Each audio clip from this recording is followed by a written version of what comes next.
कई बार ऐसा होता है कि किसी के द्वारा हमारे पास में ज़्यादा पैसे आ जाते हैं। हम कुछ पेमेंट करते हैं किसी को, भूलवश वो व्यक्ति ज़्यादा पैसे दे देता है।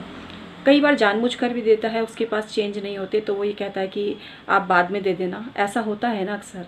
लेकिन ये बाद में दे देना शब्द जो है ना, वो आपके लिए बहुत ही घातक है। आपके घर में तरह तरह की परेशानियाँ लेकर आता है ये अतिरिक्त आया हुआ पैसा, जिसे आप कई बार तो प्रॉफिट समझकर खुश हो जाते हैं, लेकिन ये प्रॉफिट बहुत ही महंगा पड़ता है। विशेष रूप से हमेशा ऐसा नहीं होता, कभी भी हमेशा नहीं होता ऐसा कि हर कोई आपको पैसा दे रहा है तो वो अशुभ ही होगा, ऐसा नहीं है। कई बार किसी के हाथ लगा हुआ पैसा आपके लिए बहुत ही उन्नतिवर्धक होता है, और जहाँ तक वो किसी का पैसा ज़्यादा आ जाए तो वापस दे देना चाहिए उसको। लेकिन कई बार ऐसा होता है कि जिसकी तरफ से पैसा ज़्यादा आ गया है वो आपके शहर का निवासी नहीं है, कहीं और का है, तो आपके लिए मुश्किल हो जाती है। इसके अलावा आपको पता भी नहीं होता कई बार कि जिसने पैसा दिया है वो कहाँ रहता है, क्या करता है, तो बहुत दिक्कत हो जाती है। और कई बार अमाउंट इतना बड़ा भी नहीं होता है। यहाँ अमाउंट की बात नहीं है, 10 रुपये भी आ गए तो बात उस परेशानी की है जो आप पर आ सकती है। तो यहाँ उसी की चर्चा करने जा रही हूँ। मैं हूँ डॉक्टर उमाश्री, आपकी अपनी ज्योतिषी। बहुत स्वागत, अभिनंदन मित्रों। हमेशा खुशहाल बने रहो, यह मैं आपके लिए दुआ और शुभकामना करती हूँ। परमात्मा जो लोग मुझ में विश्वास करते हैं उनकी हर बिगड़ी बना, और मेरी जो इच्छा है उसे पूरी कर। मेरे जो भी सब्सक्राइबर हैं, जो लोग मुझसे परामर्श ले रहे हैं, उनके काम बहुत जल्दी बना परमात्मा, बहुत जल्दी बना। हे पितृदेव, मेरे सभी सब्सक्राइबर की रक्षा कीजिए। हे पितृदेव, जो लोग मुझसे परामर्श ले रहे हैं उनकी वो सभी इच्छाएं पूरी कर दीजिए जिसके लिए वो बहुत समय से परेशान हैं। मित्रों, यही आशीर्वाद मैं आपको देती हूँ। तो चलिए आज का वीडियो शुरू करते हैं। चैनल को सब्सक्राइब कर लेना और बेल बटन भी दबा देना मित्रों ज़रूर। और कुंडली परामर्श भी लेते रहिए, जिस तरह से आप ले रहे हैं आगे भी लेते रहिए। अभी कोई ऑफ़र नहीं है, आने वाले टाइम में हो सकता है कोई ऐसी व्यवस्था हो, लेकिन अर्जेंसी है तो आप ज़रूर परामर्श जल्दी से ले लीजिए। चलिए आज का वीडियो शुरू करते हैं। आज मैं आपको बहुत ही खास जानकारी देने जा रही हूँ। मित्रों, जिस जगह का पैसा किसी भी कीमत पर आपको ज़्यादा नहीं लेना चाहिए, जैसे कि वो व्यक्ति आपको कह रहा है कि अभी आपके पास चेंज नहीं है तो आप मुझे कल दे देना। दिन अगर शनिवार या मंगलवार हो, दुकान दवाई की हो, भूल कर भी मत लेना। अगर किसी मरीज के लिए कोई दवा खरीद रहे हो और उस दिन मंगलवार या शनिवार, या मरीज नहीं भी है, सामान्य तौर पर आप चले गए हो दवा लेने के लिए, वैसे तो मैं आपको यही कहूँगी मंगल, शनि और गुरुवार, ये 3 वार बड़े भारी होते हैं और इसमें दवा खरीदने से बचना चाहिए। एक दिन पहले ही ला कर रख लें, क्योंकि कुछ कुतर्की लोग कह सकते हैं कि भाई दवा के लिए आप कैसे बोल रहे हो। तो व्यवस्था करना चाहो, रास्ता निकालना चाहो तो 1000 रास्ते हैं। क्रिटिसाइज़ करने की आदत बना ली है तो अलग बात है। मैं आपको कह रही हूँ एक दिन पहले ही ला के रख लो।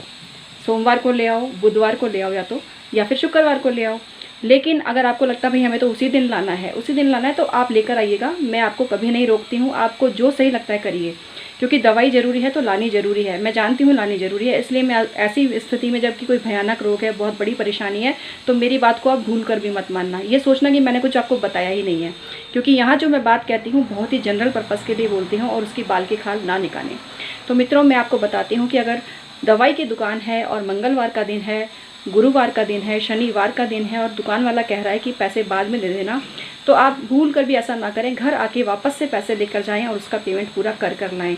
ये कई बार बहुत बड़ी संकट को पैदा कर देता है, स्पेशली अगर किसी दवाई वाले ने अपना कॉइन छोड़ दिया है, शनिवार का दिन है और उस व्यक्ति का शनि बहुत भारी है जिसके लिए आप दवा लेने गए हैं, उसने खुले कॉइन छोड़ दिए हैं, तो बहुत ही परेशानी को पैदा कर सकता है। कई बार बहुत बड़ी संकट होते हुए देखे गए हैं बहुतों की लाइफ में, इसीलिए आपको ये ज्ञान दिया जा रहा है।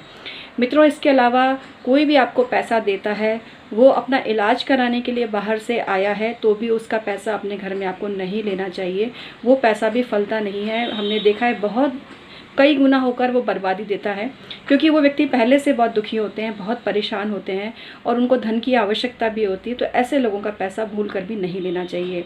इसके अलावा किसी का पैसा आपके पास आ गया, जैसे कि मान लीजिए कहीं से आप प्लांट नर्सरी है और वहाँ से आप पौधे लाए हैं, पौधे वाला वार बुधवार है और पौधे वाला आपको कह रहा है कि भाई ले जाइए, कल आ जाएंगे पैसे, तो पैसे की क्या जल्दी, आप तो पौधे ले जाइए। और आपका वृश्चिक लग्न है, या वृश्चिक मेन तो राशि की बात नहीं कर रहे, लग्न की बात कर रहे हैं, और आपका बुध बहुत वैसे भी अष्टमेश खराब है, तो वो आपकी परेशानी का कारण बन सकता है। तो आपको चाहिए कि वैसे तो आप बुधवार को प्लांट लेकर ही ना आएँ, अब आप ले भी आए हैं तो पेमेंट पूरा करके आएँ। पौधे वाला अगर आपको किसी कारणवश ज़्यादा पैसे दे देता है तो वो पैसे उसको तुरंत जाकर लौटा दीजिए, नहीं तो बहुत बड़ी मुसीबत ऐसे लोगों की ज़िंदगी में आती है। जिनका चंद्रमा खराब है, सोमवार के दिन यदि वो दूध लेकर आते हैं या कोई लिक्विड चीज़ खरीद कर लाते हैं और उनके पास ज़्यादा पैसे वो दे देता है, तो उनकी परेशानी का कारण बन सकता है, बहुत बड़ी मुसीबत आ सकती है। स्पेशली जिनका धनु लग्न है, उनको तो भूल कर भी फ्री में दूध कभी किसी से नहीं लेना चाहिए, उनको दही का जामन भी कभी किसी से नहीं लेना चाहिए फ्री में। पैसे ज़रूर चुकता करें, कोई भी चीज़ आप लेकर आएँ। इसी प्रकार से तेल वगैरह है, शनि खराब है, तेल ले लिया किसी से फ्री में, या तेल खरीद कर ले आए, या कभी भी तेल लेकर आए, शनिवार को छोड़िए किसी भी दिन तेल लेकर आ गए, और कर्क लग्न है और सिंह लग्न है, तेल वाला कह रहा है कि अभी तो ले जाओ, पैसे बाद में दे देना, बाद में फिर आप भूल गए या फिर कुछ पैसे उसके द्वारा आपके पास ज़्यादा आ गए, तो ये बहुत बड़े संकट का कारण बनता है। बात कहने को छोटी सी हो, जो ना माने उसके लिए कुछ भी नहीं है, और जो मानता है उसको वाकई में पता है कि इन चीज़ों से फ़र्क पड़ता है। मैं किसी भी तरह से आपको बाध्य नहीं करती हूँ मेरी बातों को मानने के लिए, मैं सिर्फ ऐसे तथ्य और ऐसी बातें खोजकर लाने का प्रयास करती हूँ जो आपकी परेशानियों को कम कर सके। तो मेरे जो बात है उसमें अपनी भलाई की बात को ही समझें आप, किसी भी तरह से आपको हर्ट करना मेरा उद्देश्य नहीं है, और मैं आपको किसी भी कीमत पर ये नहीं बोल रही हूँ कि भई आप मानो ही, क्योंकि आप वही करते हो ना जो आपको सही लगता है। तो यहाँ भी आप ऐसा ही करना, जो आपको सही लगे वही करना, मेरी बात मत मानना। लेकिन जो मुझे मानते हैं, मुझे प्यार करते हैं, मुझ में बिलीव करते हैं, मुझसे परामर्श लेते हैं, मैं 200% जानती हूँ कि उनको मेरी बातों से फ़ायदा होता है, और मैं उन्हीं के लिए वीडियो बनाती हूँ। ऐसे लोगों के लिए मैं वीडियो बनाती भी नहीं हूँ जो मुझ पर विश्वास नहीं करते। भाई मैं क्यों बनाऊँ आपके लिए वीडियो, जब आप जिस चीज़ को आप मान ही नहीं रहे हो, वो मैं क्यों थोपूंगी आपके ऊपर। मैं उन्हीं के लिए बनाती हूँ वीडियो जो मुझ में अगाध विश्वास रखते हैं, जो अपनी हमारी परंपराओं में विश्वास करते हैं, जो प्राचीन बातों को मानते हैं, जो इन छोटी छोटी बातों में बिलीव करते हैं। आज का वीडियो मैं समाप्त करती हूँ, इसी पर लेकर और भी चर्चा करूँगी। बहुत बहुत धन्यवाद।